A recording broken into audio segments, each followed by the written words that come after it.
Okay, I'm going to try to wind a coil that will give me 15.5 volts as a cut-in voltage.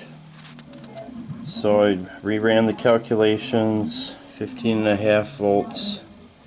Turns out the stator resistance has to be 870 ohms. Should provide 0.0528 volts per RPM. And I changed the TSR estimate a little bit, so the N changed a little bit. Anyhow, I've got 10 poles, so I want to keep that, and I've got the magnet size, so I keep the B required. And it looks like I'm going to need 699 turns for 868.9 ohms.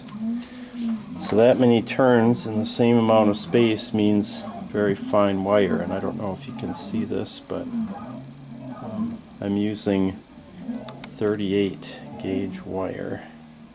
There we go. So anyway, I'm going to try to count out 699 turns of this pretty fine gauge wire. Okay, so this is what 699 turns of 38 gauge wire looks like. Here's the coil all taped and ready to go, and you can hardly see it, but my ends are right here. Alright, there's the coil, 699 turns of 38 gauge wire.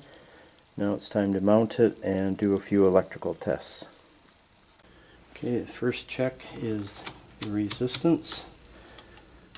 I do this without the rotor because any slight movement in the rotor will throw off the reading. So we've got 917 ohms, and we're looking for, where is it, 870. So a little bit off, but not too bad. Okay, now we've got it hooked up to the oscilloscope. Just do a single sweep. I've got peak-to-peak voltage of 29.2 volts at a frequency of 52.6 hertz. Alright, I made 3 runs and calculated the RPM from the frequency, and then I've got V peak per RPM. So I took this voltage divided by 2 and then divided by the RPM to get these values. The average value was 0.047, and just recorded that we measured the resistance of 917 ohms. So our goal for volts per RPM was 0.05282. We got 0.047, so we were down by 11%, which is pretty close to what we had in the last one. And then we had a goal of 870 ohms. We got 917, so we're up 5.4% on that. I'll probably never notice the power that goes into the battery, but this might be a more fun application. Got this LED light here. Oops. All of this. So it's able to light those 6 LEDs. That's pretty neat. So maybe what I can do is just hook that up and it'll just be a wind-driven light.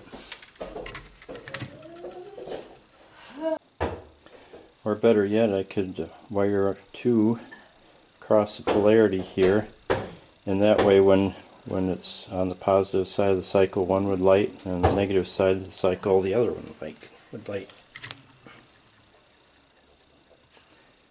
Twice the fun. We've got a very light wind.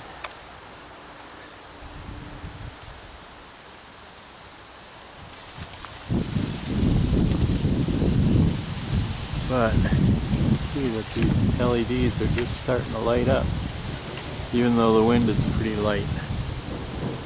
So I hope we get a little wind this evening. I think that would be kind of fun to see that light up.